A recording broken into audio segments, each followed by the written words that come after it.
Hi guys, Mr. Waffles here. Have you ever been playing Fortnite or playing Apex, got into those last few players alive, and wished that you could just throw a giant boulder at your enemy instead of having to shoot them? Well, SPELLBREAK kinda has the answer to that, and the gameplay on screen right now is gameplay from SPELLBREAK, but specifically from SPELLBREAK's closed alpha. This is not something that is fully released yet, it is not finished, it's definitely lacking polish right now, and as such, please don't judge this gameplay as if it's a full and final and released game, because it simply isn't. This isn't a sponsored video that I'm posting here, by the way. This isn't something I've been paid for. I just got given an alpha key and thought, hey, this could be something really cool to show off to you guys, because it really is a magical battle royale, and I've wanted a game to have like cool magic effects and also go towards the battle royale genre for a long time, and I felt like, so far at least, the things that I've played haven't really checked that box, but this game really does. I really like the magical implementation they have in here. But anyway, what I'm going to do in this video is I'm going to show you some gameplay of me getting a couple kills here and there, a couple of little skirmishes I got into while I was playing solo.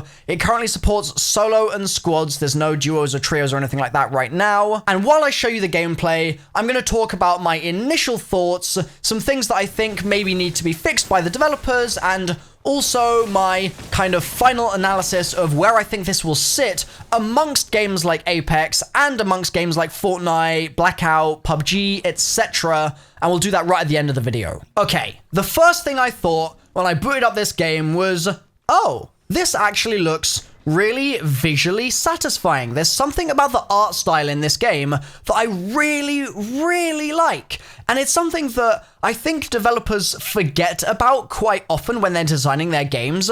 You look at something like Blackout and it's okay in terms of its kind of visual style, but it also is, in my opinion, a little bit vanilla, a little bit boring almost. And you compare it to something like this, or to Fortnite especially, and the saturation, the vibrance, the kind of way things pop out in front of you just feels really satisfying to look at. So, in my opinion, SPELLBREAK gets a kind of high score there because it looks visually really nice, in my opinion.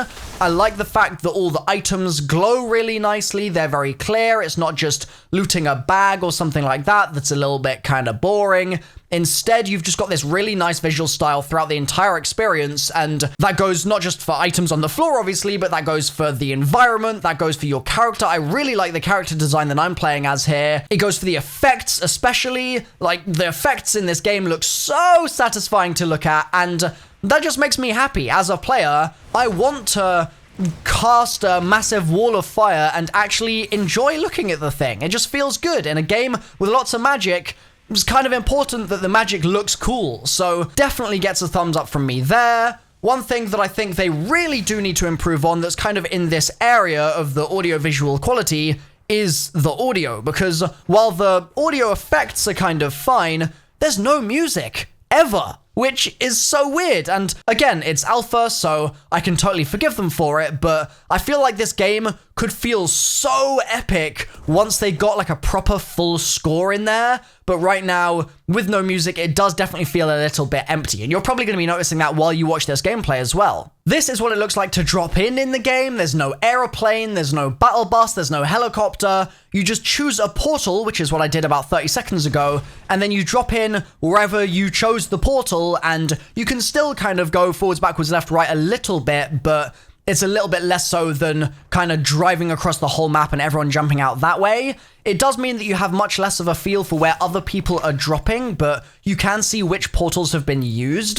Also, when you start looting, as you can see here, it can be a bit fiddly to choose the item you want. So if I want the health potions only, for example, I kind of have to run over to them and then hold F instead of the kind of bag system that you see in a game like Apex or Blackout. I mean, that's just a design choice. That's always going to be something that has its pros and cons. And for the start of this game here, you're going to see that I basically get caught out. I'm really unhappy with my kit at the beginning. I just don't feel like I can fight this guy because he got the drop on me.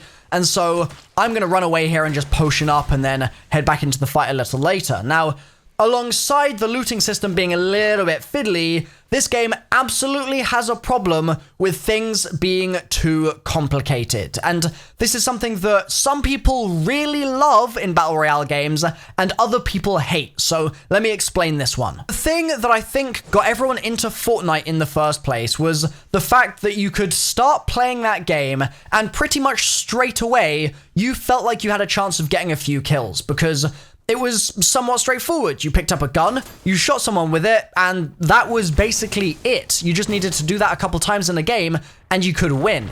Then Fortnite kind of evolved over the years, and you ended up with the meta now, which involves you creating an entire apartment complex as soon as you even think a bullet might be coming in your general direction. And that's something that a lot of players feel alienated by because they just don't have the skills to do that. They don't want to have to practice their BR building skills in order to be able to play the game. And I think that SPELLBREAK is at a risk of suffering from that same phenomenon as well. This game, at first, feels like you can just jump in, shoot people with your default abilities and it's fine. But there is a level of depth here that I've not seen in any other Battle Royale game that's going to mean that the skill ceiling is really high, and it's something that I feel like might end up hurting it in the long run. I mean, you've got skill trees, which are the things that I've enabled on the right-hand side, that little fire and stone icon above the player count and the map, and those each have their own unique twists and turns. Some will set your HP to 10 and buff your armor. Others will do things like reviving you when you die. Others will do all sorts of other crazy things. And then you've got your boots, you've got your amulet, and you've got your belt, which all have their own perks as well and do similar things to that which I've just said. Some will give you extra armor, some will make you run faster, some will make you immune to certain types of damage, etc. You've got your rune, which is the ability in the yellow circle on the left-hand side. That's going to be a teleport of some kind, maybe a blink, maybe it'll turn you invisible, maybe it'll let you see enemies through walls. There's a whole load of those.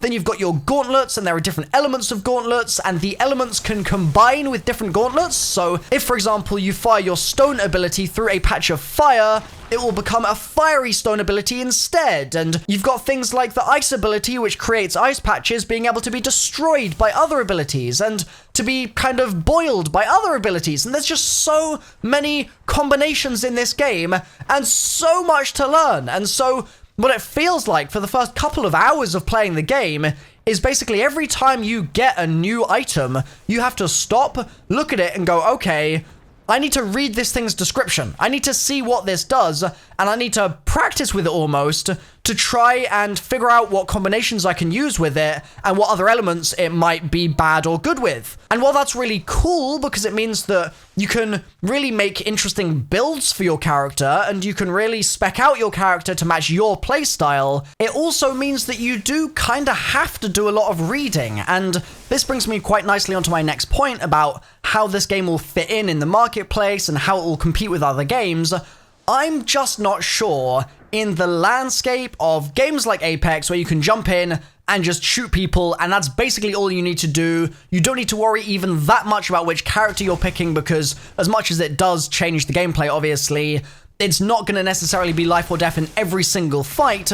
In this game, your very survival literally is going to depend on if you know, for example, that those toxic abilities that I'm getting shot with right now are going to cut right through my armor and instead affect my health, and if I only have 10 HP, I'm just going to die instantly. Like, knowing those sorts of things is going to be so important in basically every fight you get into, and as such, I think that this game's skill ceiling might alienate some of the fresh players that might give it a go from games like Fortnite, from games like Blackout or Apex, etc. Aside from that one concern, I have very little negative to say about this game. I think that it is really enjoyable. I really like the depth. As someone whose job it obviously is to play games, this sort of thing is fantastic because I can sit down and actually spend all that time thinking about my different skill trees and thinking about my item builds and feeling like I'm actually rewarded for it because that depth is there. I also, as I mentioned, I'm a real fan of the art style. I think that this might be my favorite kind of art style out of all the BR games I've played so far. One thing that I think that the devs maybe need to really look at is the movement in the game, because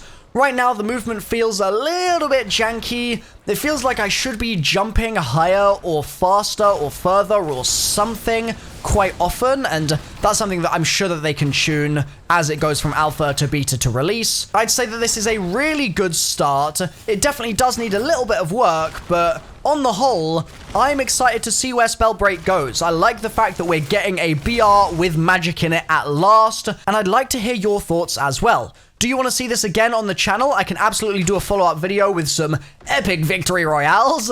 You just gotta let me know. Anyway, I've been Mr. Waffles. Thanks for watching the video, guys. Drop a like if you've enjoyed it, and if you do want to see more, make sure you hit that thumbs up button, and I'll see you guys very soon in more videos, which might include some SPELLBREAK. Alright, cheers, guys. Bye for now.